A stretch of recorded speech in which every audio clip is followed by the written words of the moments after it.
할렐루야. 아멘. 정말 저희가 은혜로 하나님의 은혜가 아니면 오늘 하루하루 살아가는 게 또는 이 자리에 서 있고 앉아 있는 게 가능할까요? 자, 옆에 계신 분 한번 보면서 오늘은 큰 미소로 저희가 환영을 할 텐데요.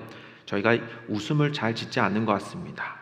여기 앞에 계신 지금 선생님이 잘 이렇게 웃어주시는데, 자, 이렇게 해서 꽃에서 자, 서로 이제 옆에 보면서 인사하겠습니다. 우리는 믿음 가운데 한 가족입니다.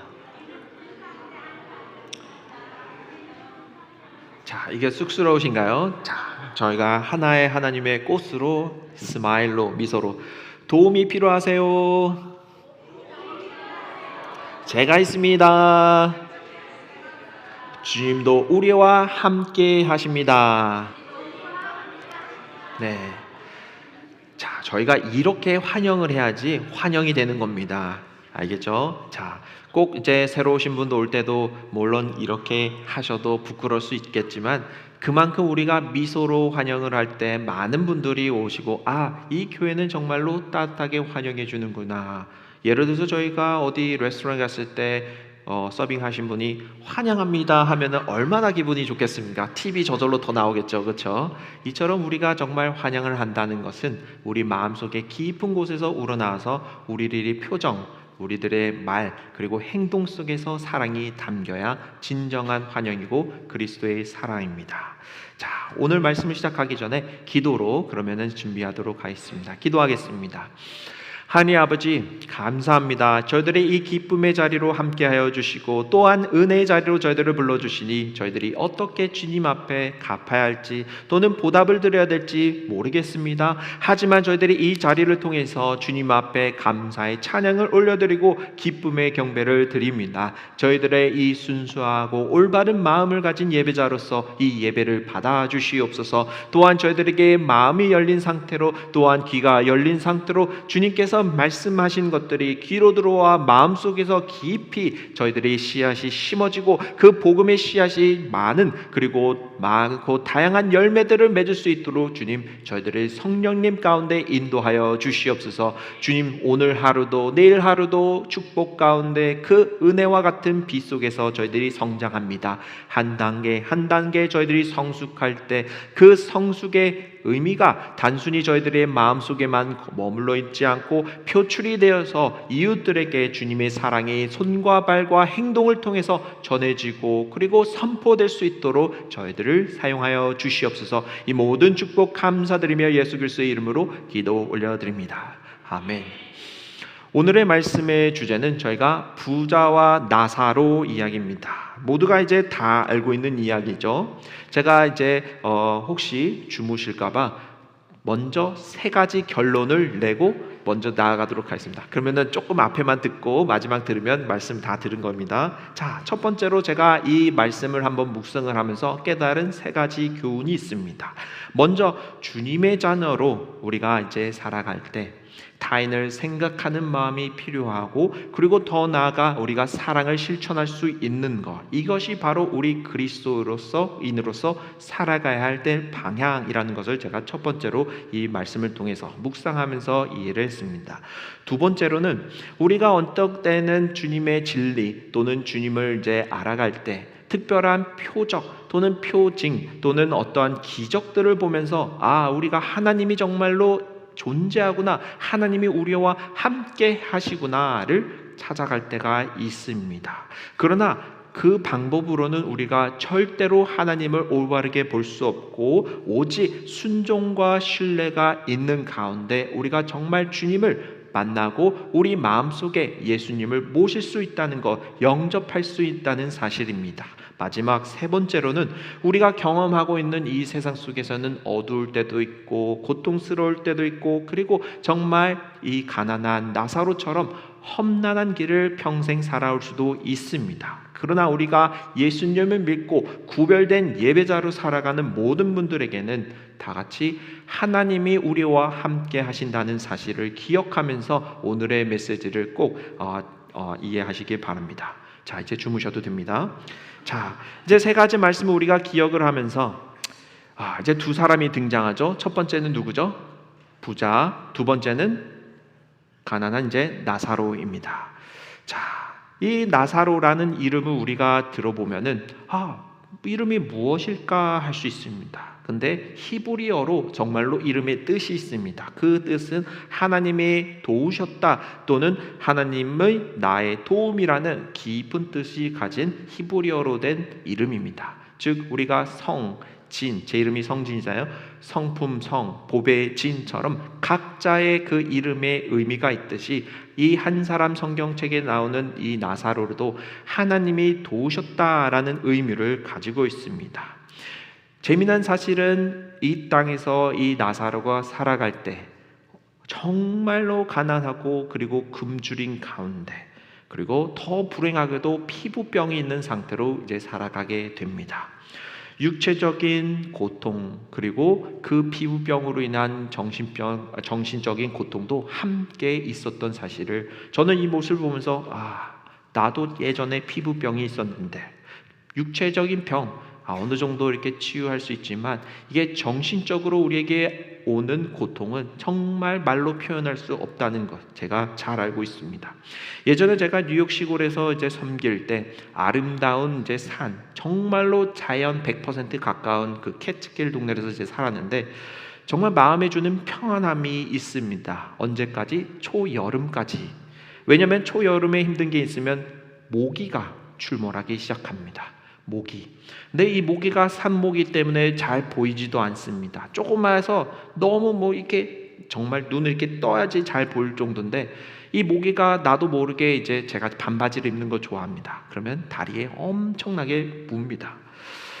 제가 이제 모기가 잘 물린 체질이기 때문에 모기가 물릴 수는 있습니다. 그리고 버물리 같은 약을 발라서 조금 이제 괜찮아질 수 있는데 참 이상한 게 이방인의 땅이라서 그런지 제 몸 안에 이 모기 침에 있는 어떤 바이러스인지 이게 면역력이 잘 없습니다. 아니면 면역력이 과하게 반응할 때가 있기 때문에 모기에 물리면 짜고 그냥 붉게 변하고 하루면 없어지지만 저 같은 경우는 모기가 물으면 이제 물집이 생깁니다. 그리고 물집이 그냥 조그맣게 생기는 게 아니라 정말 요 엄지 손톱만큼 커집니다. 그래서 제가 그걸 일부러 인위적으로 터트리지 않으면은 진짜 피부 그 안에서 계속 커지기 때문에 이거 어떡하다 더 심해지겠구나 해서 제가 조금씩 이제 바늘로 찔러가지고 물의 그 고름같이 이게 나올 수 있도록 해야지 이게 됩니다. 근데 여기서 끝나는 것도 아닙니다. 간지러워요. 이게 얼마나 간지러우면 무슨 벼룩이 물은 것처럼 너무 간지러서 잠잘 때나 걸을 때나 심지어 기도할 때 이게 가려우니까 정신적으로 너무 고통스럽습니다. 그래서 제가 어느 날 성경을 읽고 있는데 그 욥기 아시죠? 정말 기와장으로 피부를 긁는다는 표현이 이해가 될 정도로 너무너무 육체적으로도 그리고 정신적으로 괴로웠습니다. 물론 이제 다행히 얼굴이 아니었기 때문에 사람들이 볼 때 모르죠. 근데 이제 만약에 이 가난한 나사로 같으면 피부병이라면 외부에 노출되고 심지어 얼굴에 그게 있다면 상처가 있고 흉터가 있다면 정말 또한 정신적으로 힘들었을 것입니다. 이 피부병 단순히 피부에서 멈추는 것이 아니라 육체적 고통에서 끝나는 것이 아니라 외모적으로 육체적으로 정신적으로 고통받고 있는 대표적인 인물입니다. 이 어려운 나사로가 어떻게 해서 이제 부자가 살고 있는 대문 앞에 버려지게 됩니다. 즉 버림을 받은 거죠. 근데 그곳에서 이제 구걸을 하면서 명을 이어나갑니다. 정말 안타까운 상황이지요. 어떻게 보면은 이제 개팔자가 상팔자라고 정말 지나가던 개가 더 잘 사고 더 평화롭게 보일 때가 있을 정도로 정말 오늘 말씀에서도 개가 와서 나사로의 그 상처를 핥는다고 표현까지 합니다. 반면 부자는 정말로 일반 사람들이 구하기 어려운 자색 옷을 입거나 또는 비싼 그 베옷을 입으며 살아갑니다. 정말 어떻게 보면 사치스러운 생활, 자기가 필요한 그 이상 또는 먹을 것 이상을 살아가면서 이 두 인물이 대조되게끔 표현이 됩니다. 그리고 이제 세월이 지나가서 이제 하나님의 부르심을 두 분 다 모두 받게 됩니다. 그리고 이제 하늘나라로 다 같이 올라가 되는데, 거지 나사로는 천사들의 그 인도 아래서 아브라함의 품으로 올라가지만, 반대로 행실이 선하지 못했던 그 부자 또는 어려운 사람들을 보지 못하고 또는 무시를 했던 부자는 어디로 가죠? 음부로, 하데스로 이끌려 나아갑니다. 자, 음부라고 우리가 이제 여기 한국말로 번역이 됐지만, 영어로는 또는 이제 히브리어는, 헬라어는 하데스라고 빛이 보이지 않는 곳으로 일반적으로 사람들이 죽은 후에 가는 곳을 뜻을 합니다. 부자는 그 음부에서 고통 중에 이제 눈을 들어봅니다. 너무 뜨거워요. 그리고 그 가운데 이제 저 멀리 이제 나사로가 아브라함의 그 믿음의 조상 그 품 안에 있는 것 보면서, 안식을 보면서, 위로를 보면서 나도 저렇게 되고 싶다라는 마음을 가지고 이제 이야기를 합니다. 23절과 24절에 이렇게 기록하고 있습니다. 그가 음부에서 고통 중에 눈을 들어 멀리 아브라함과 그의 품에 있는 나사로를 보고 불러 이르되 아버지 아브라함이여, 나를 긍휼히 여기사 나사로를 보내어 그 손가락 끝에 물을 찍어 내 혀를 서늘하게 하소서, 내가 이 불꽃 가운데서 괴로워하나이다 라고 고백을 합니다. 정말 뜨거운 그곳에서 아브라함이여, 내 믿음의 조상이여, 나를 지금 이렇게 괴로워하고 있습니다. 편안하게 있는 이 나사로를 통해서 나에게 조금이라도 안식을 허락하여 주시옵소서라고 부탁합니다. 근데 어떻게 보면은 참 정신이 조금 덜 들었구나 생각되는 게, 나사로는 분명히 땅에서 고난을 당하고 이제 하늘나라에서 안식을 취하고 있는 가운데 그 사람을 종처럼 불러다가 나에게 좀 안식을 주소서라고 요청을 하고 있는, 어떻게 보면은 아직 정신을 덜 차렸구나, 아직 조금 부족하구나 라고 느낄 정도로 자신의 어떤 이기적인 마음이 여기 안에서도 드러납니다. 자, 믿음의 조상이 되는 아브라함이 이렇게 대답을 합니다. 너는 분명히 지상의 땅에 살았을 때 큰 축복을 받으면서 좋은 것을 먹고 좋은 옷을 입으며 좋은 집에 살면서 풍족하게 살아오지 않았느냐? 나사로는 정말 그 땅에서 험난한 인생을 길을 걸어오면서 그 고통 속에서 살아갈 때 너는 무엇을 했느냐? 부자가 간청합니다. 그렇다면 제발 나사로를 보내서 내 집에 있는 5 형제들에게 알려주옵소서. 그들의 이 고통 속에 오지 않도록 인도해 주옵소서. 여기서 또 나사로를 보내서 이야기를 합니다. 아직도 정신이 덜 차린 거죠. 왜 나사로입니까? 그렇죠? 자기가 직접 갈 수도 있는 것이고, 또한 다른 사람을 통해서 자신의 형제들 또는 가족들에게 이 고통이 있다는 것을 알릴 수도 있습니다. 그러자 이제 아브라함이 이야기합니다. 그들에게는 모세와 예언자들의 글이 있으니 그것을 들으면 된다. 부자가 다시 말합니다. 아닙니다. 죽은 자 가운데서 가면 그들이 정말로 회개하고 하나님으로 돌아갈 것입니다 라고 분명하게 또한 이야기를 합니다. 그러나 아브라함은 단호하게 이야기를 합니다. 그들이 모세와 예언자들의 말을 듣지 않는다면 죽은 자 가운데서 누가 살아 돌아온다 해도 믿을 수 없다. 자, 이 모습을 우리가 보면서, 이 본문 여기서 끝입니다. 자, 결론이 확실하게 나진 않지만 우리가 추측할 수 있죠. 우리가 처음에 이 세상에서 살아갈 때 평소에는 잘 모릅니다. 누가 아픈지, 누가 고통 속에서 살아가고 있는지, 정말 억눌리자들이 누군지 우리가 정말로 눈이 가려져 있기 때문에 보이지 않습니다. 그러나 정말로 후회할 때는 하늘나라에서 우리가 그들과 함께 지내지 못할 때 하나님께서 분명히 메시지를 주시고 우리에게 말씀하십니다. 그때 우리가 믿었으면, 그때 우리가 후회하지 않고 하나님을 우리가 제대로 바라보고 그리고 회개로 나아갔다면 내가 지금 이러지 않았을 텐데, 분명 이 나사로와 같은 고백이 우리 안에 있을 수 있습니다. 하나님께서는 언제나 하나님을 사랑하고 그리고 이웃을 사랑하고 말씀하셨습니다. 그 말씀 가운데 우리 안에 가득하기를 소망합니다. 자, 2번째로는 많은 사람들이 이제 표적, 또는 기적을 찾으면서 하나님을 제대로 보고 이해하고 회개할 수 있다고 이야기를 합니다. 마치 죽은 자가 다시 태어나가지고 그리고 그들에게 말씀을 전하면 표적이죠. 어떻게 보면 기적이죠. 죽은 자가 살아났기 때문에 그러면 내가 믿겠습니다라고 이 아들들을 형제들을 위해서 보내달라고 이야기를 합니다. 그러나 우리가 살아가고 있는 것 그 자체가 바로 저는 기적이라고 생각합니다. 또한 우리가 숨 하나 쉬는 것, 한 걸음 한 걸음 우리가 걸을 수 있다는 사실, 우리가 또 음식을 먹을 때 맛도 느끼고 그리고 맛있게 일용할 양식을 먹고 그리고 우리가 움직일 수 있다는 사실 자체도 하나님의 은혜라는 것을 우리가 기억을 해야 합니다. 우리가 정말 풍부한 삶 속에서 살아갈 때 우리가 그 가치를 이해하지 못할 때가 많습니다. 어느 날 이제 제가 우연찮게 유튜브를 봤습니다.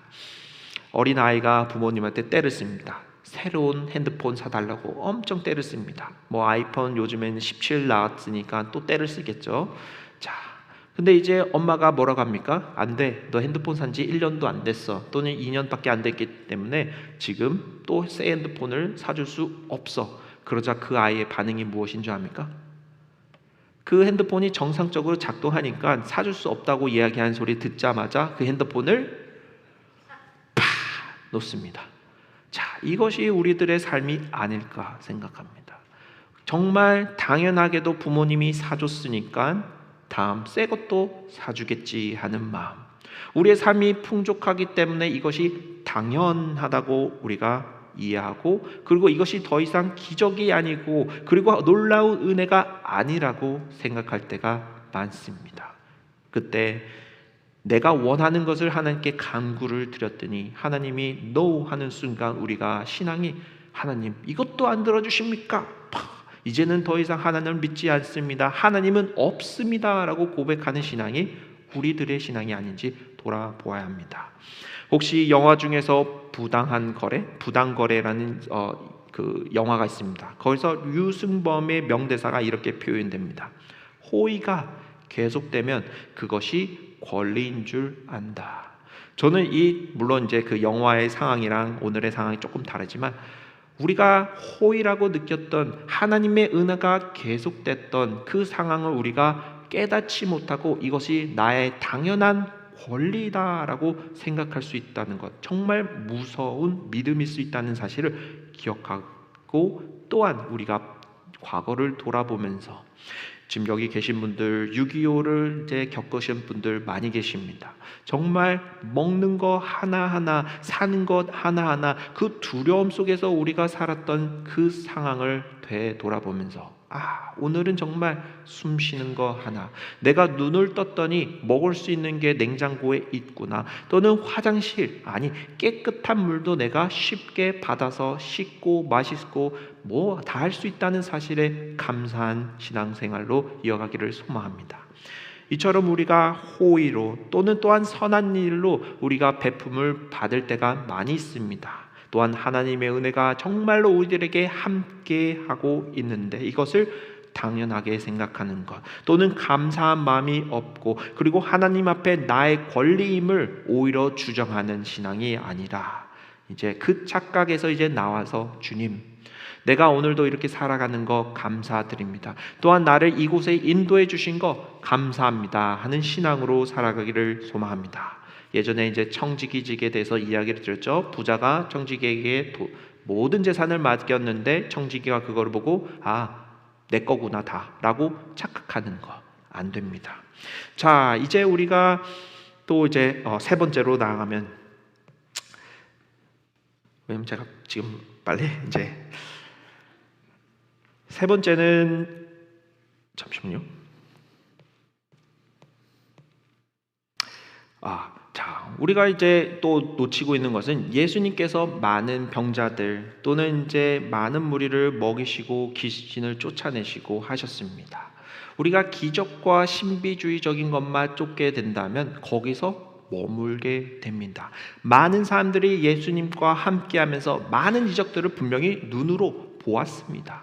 그러나 하나님 앞에 감사를 드리고 영광을 올리드린 사람은 모두가 아니었습니다. 그것을 보면서 예를 들어서 10명의 나병 환자들이 예수님께 간구합니다. 저희들을 가엾게 도와주시고 치료해 주십시오. 그러나 몇 명이 돌아와서 주님 앞에 감사드리다가죠, 딱 한 명, 그것도 사마리아인이 와서 감사합니다고 인사를 전합니다. 이처럼 우리가 오늘 시대뿐만 아니라 정말 예수님 시대에 우리가 살았다면은, 그때 예수님의 기적을 보았다면은 믿음이 지금보다 더 풍부할 것 같다고 착각할 수 있지만, 온전한 신앙은 그 기적을 보고 신비를 보고 느끼는 우리들의 신앙이 아니라, 비록 우리 눈에 보이지 않지만 신뢰가 있고 그리고 주님의 말씀에 충성이 있을 때, 그리고 그 표적을 우리가 바라보는 것이 아니라 우리 참된 예수님을 우리 안에 모실 때, 그때 하나님께서 우리에게 더 풍부한 은혜로 그리고 영생을 허락하신다는 것을 기억하시기를 소망합니다. 내가 신뢰하는 게 무엇이죠? 내가 어려운 일을 당했어. 그럼 내 통장에 돈이 있으니까 어느 정도 커버 가능해. 차를 잃었어. 사고 났어. 또 사면 돼. 우리가 신뢰한다는 삶은 내 통장에 숫자가 적힌 거를 신뢰할 때가 많이 있습니다. 또 뿐만 아니라 내 몸 건강해. 조금 넘어져도 그래, 일어나서 할 수 있어. 우리 몸을 신뢰하고 우리 몸을 더욱더 바라보며 의지하는 경향이 있습니다. 그러나 우리의 신뢰는 하나님께 있을 때, 전적으로 있을 때 더 이상 파멸이 아니라 영생이 있음을 우리가 기억해야 됩니다. 유한한 물질 또는 재물이 아니라 완전하고 무한한 하나님을 신뢰하길 소망합니다. 그리고 순종으로 우리가 나아가기를 소망합니다. 그래야지 우리가 지속적인 하나님과의 관계를 유지하고 그리고 발전할 수 있다는 사실. 요한복음 5장 39절부터 40절에는 이렇게 기록합니다. 너희가 성경에서 영생을 얻는 줄 생각하고 성경을 연구하거니와 이 성경이 곧 내게 대하여 증언하는 것이니라. 그러나 너희가 영생을 얻기 위하여 내게 오기를 원하지 아니하는도다. 이 말의 뜻은 이미 우리들에게 성경책이라는 귀한 말씀이 있습니다. 그러나 그 영생을 갈 수 있도록 또는 얻을 수 있도록 이미 뭐라고 하죠? 족보, 시험 치기 전에 이제 족보로 가잖아요. 또는 답안지가 우리들에게 있음에도 불구하고 우리가 그것을 무시하거나 또는 소홀히 할 때가 있습니다. 오늘도 주님 말씀을 우리가 붙들면서 여기에 모든 답이 있구나를 기억하시기를 소망합니다. 또한 우리가 세상 속에 살아갈 때 부자는 이제 가여운 사람을 보고 돕지 못한 것처럼, 고린도전서 6장 9절부터 11절처럼 불의한 자가 하나님 나라를 유업으로 받지 못한 줄을 알지 못하느냐. 미혹을 받지 말라. 음행하는 자나 우상 숭배하는 자나 간음하는 자나 탐색하는 자나 남색하는 자나 도적이나 탐욕을 부리는 자나 술 취하는 자나 모욕하는 자나 속여 빼앗는 자들은 하나님의 나라를 유업으로 받지 못하리라. 너희 중에 이와 같은 자들이 있더니 주 예수 그리스도의 이름과 우리 하나님의 성령 안에서 씻음과 거룩함과 의롭다 하심을 받았느니라. 정말 여기에 우리가 하나씩 또는 2개 이상으로 우리가 죄를 지어가면서 살아갈 때가 많이 있습니다. 분명히 모든 사람들은 죄를 지었습니다. 로마서 3장 23절과 24절 또한 이렇게 기록합니다. 모든 사람이 죄를 범하였음에 하나님의 영광에 이르지 못하더니 그리스도 예수 안에 있는 속량으로 말미암아 하나님의 은혜로 값없이 의롭다 하심을 얻은 자 되었느니라. 우리는 이미 죄인입니다. 우리가 보이지 않는 죄도 또는 우리가 보이는 죄도, 그리고 우리가 한 죄도 있고 하지 못했던 의로움도 있습니다. 부자는 이렇게 고백할 수 있습니다. 나는 의롭게 살았습니다. 그러나 그가 지었던 죄는 무엇입니까? 가난한 이웃을 돌보지 못한 죄, 사랑하지 못한 죄, 하나님의 영광을 드리지 못한 죄. 이것이 바로 우리들에게 있을 수 있습니다. 우리가 분명히 율법 안에서 올바르게 살아간다고 하지만 우리 삶을 되돌아보면 하나님의 그 눈앞에 또는 하나님의 그 기준에서는 아직도 부족합니다. 오늘 하루도 주님 안에서 참된 예배자로 나아가기를 소망합니다. 우리가 마치 부자처럼 살고 있지 않은지, 아니면 우리 주위에 나사로 같은 사람을 보지 않고 있는지, 우리 주변에 육체적인 어려움뿐만 아니라 정신적으로도 마음적으로도 영적으로 어려운 사람이 아닌지 우리가 살펴보아야 할 때입니다. 우리가 진정 스스로 예배자라고 스스로 의롭다 칭하면서 이야기를 할 수 있지만 정말로 하나님의 그 뜻을 구하고 있는지 우리 스스로 되돌아보면서 회개로 나아가야 합니다. 저희가 다 같이 함께 찬양하기를 소망합니다.